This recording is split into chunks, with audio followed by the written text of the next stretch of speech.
C'est un thème qui peut interpeller au départ, mais je me suis rendu compte en venant au Sénégal qu'en réalité, il y avait des colombophiles, c'est-à-dire des gens qui aiment les pigeons et qui s'occupent des pigeons un peu partout.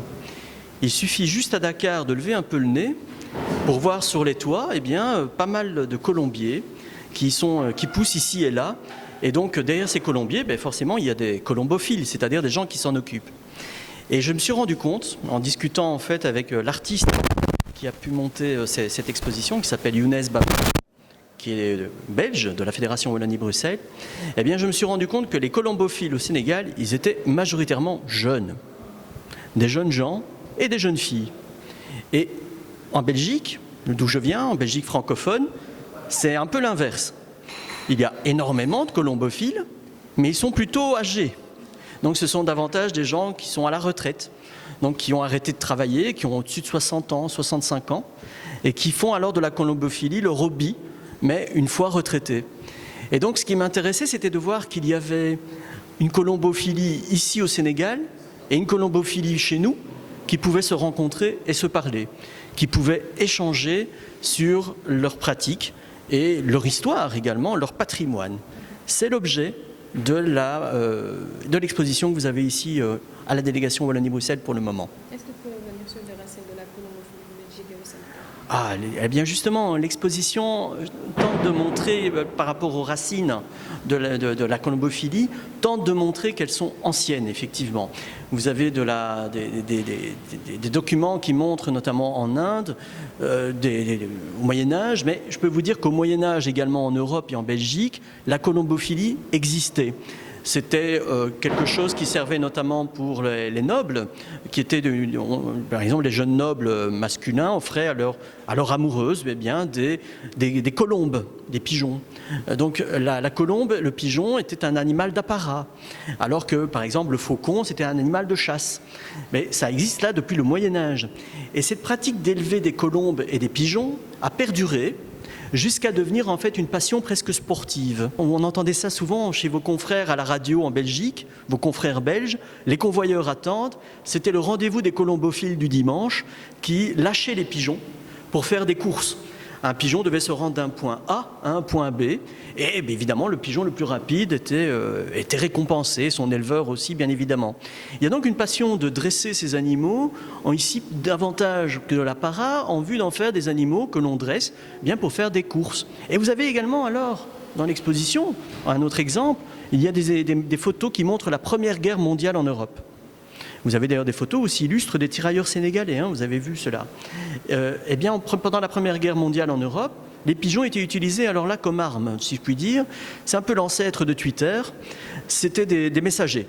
On munissait le pigeon d'un petit message et il était alors chargé d'envoyer le message vers les lignes arrières, en espérant qu'il ne se fasse pas abattre par l'ennemi, évidemment. Et donc le pigeon a gagné à ce niveau-là. Il y a eu des pigeons décorés, figurez-vous, de la Croix de guerre, qui ont reçu des décorations militaires pour leur bravoure, parce que certains ont été blessés, mais certains sont morts, bien évidemment.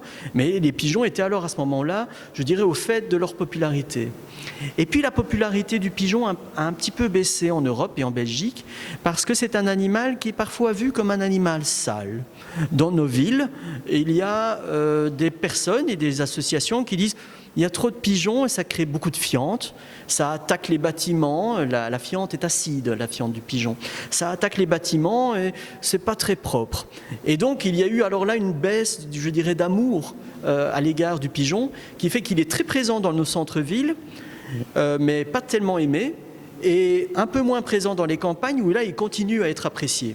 Parce que dans les campagnes, c'est là que se trouvent majoritairement les colombophiles. Ça, c'est ce que je peux vous dire par rapport à la Belgique. Par rapport maintenant à l'histoire ici de la colombophilie au Sénégal, je pense qu'il y a une personne qui est sans doute beaucoup plus apte que moi pour pouvoir vous en parler. C'est un colombophile très avéré ici au Sénégal, M. Omar Johnson, qui connaît très bien donc, le milieu. Et je pense que lui pourra vous en dresser l'histoire bien mieux que moi ici au Sénégal. Est-ce que vous mettez en avant le travail de jeunes photographes ? Ah oui.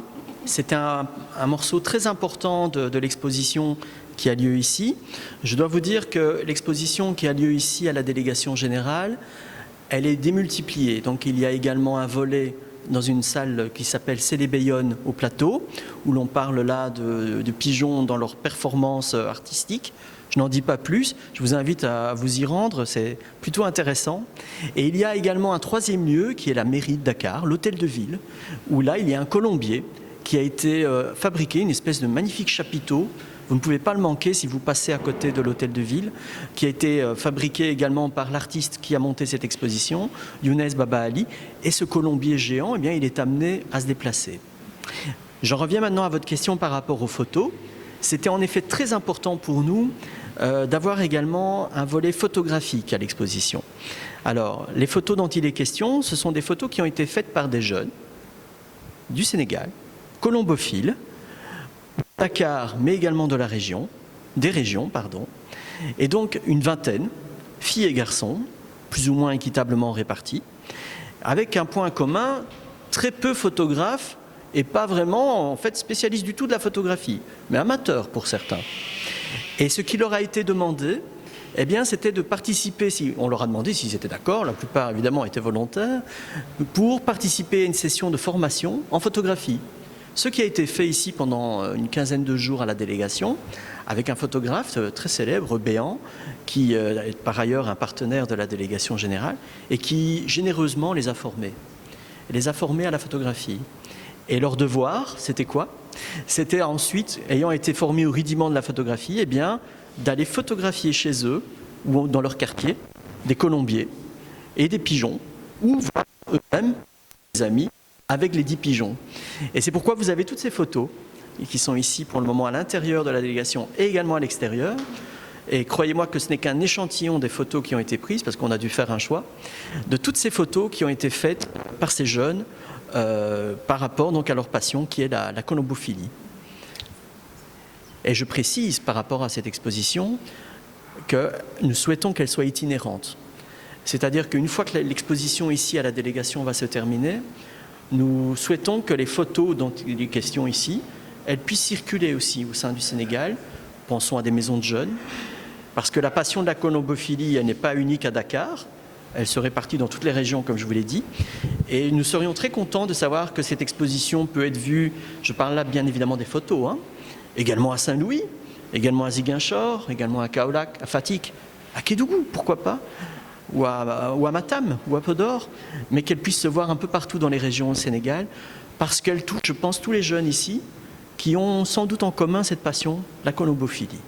J'ai hérité de cette passion-là, donc d'élever donc des pigeons comme animal de compagnie, avec un vieux qui habitait donc à la Médina.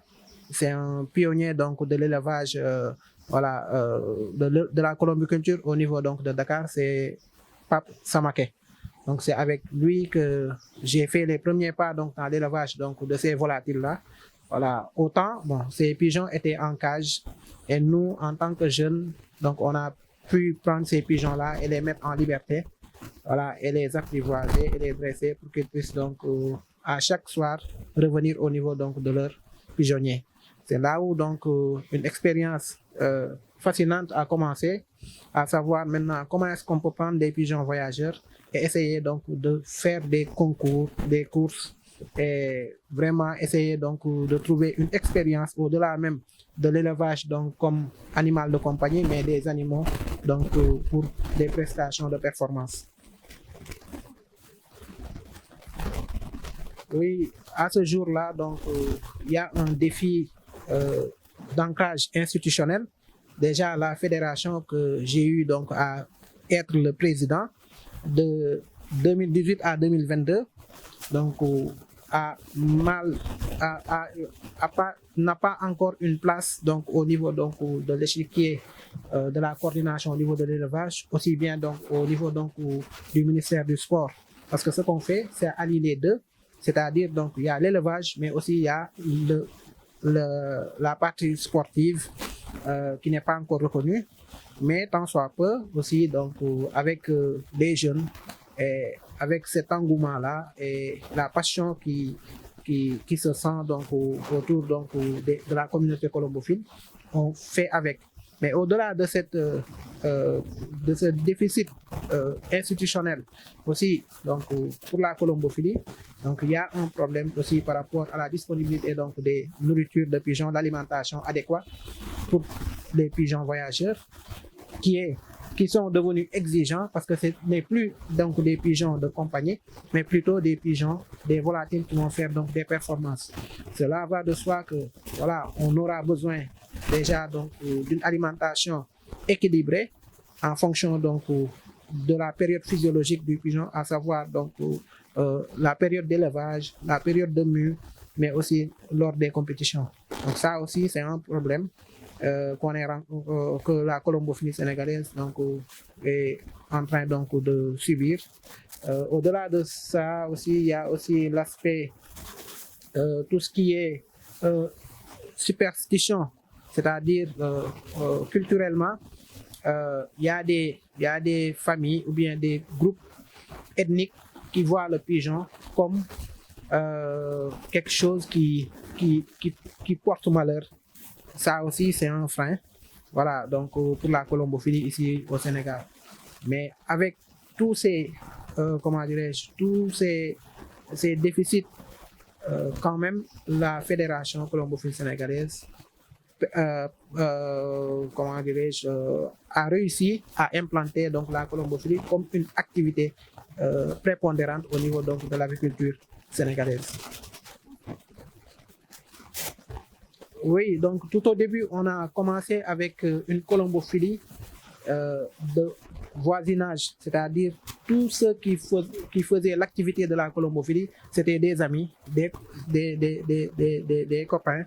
Voilà, on se fréquentait tous les soirs.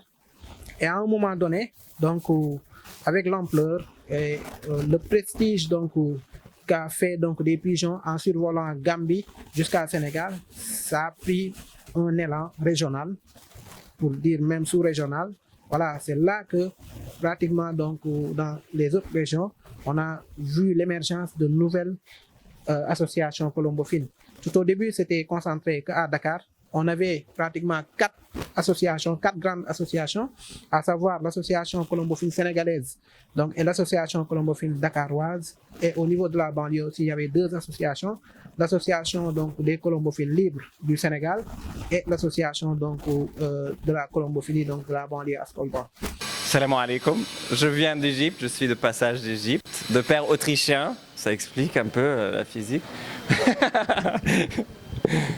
Et alors oui, colombophile comme Omar. Et voilà, venant de l'Égypte, on a beaucoup de pigeonniers partout. Donc ma passion principale, c'est les pigeonniers, donc les colombiers, les tours qu'on voit un peu sur les images à l'intérieur de l'exposition, et la construction, les matériaux qui s'utilisent dans la construction des pigeonniers.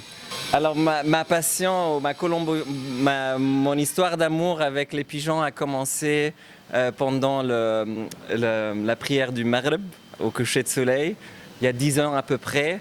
Et c'est à ce moment-là, dans la Médina, au Caire, ça s'appelle le Caire fatimide, où il y a le Adhan, il y a l'appel à la prière, un peu partout. Donc il y a beaucoup de mosquées dans ce quartier.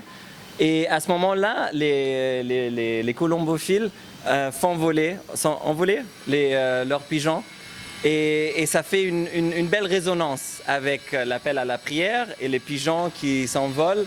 Et donc c'était ça, en tant qu'artiste, que ça m'a inspiré. Ça m'a inspiré à écrire un livre sur les pigeonniers, mais les pigeonniers en tant que métaphore, en tant que symbole. Alors moi, je suis enseignant à la base. J'enseigne à l'université et ailleurs aussi. Donc j'ai proposé le pigeonnier en tant qu'image alternative au tour d'ivoire. Souvent on utilise ce mot-là pour l'université, les tours d'ivoire. Donc ça veut dire que c'est un tour un peu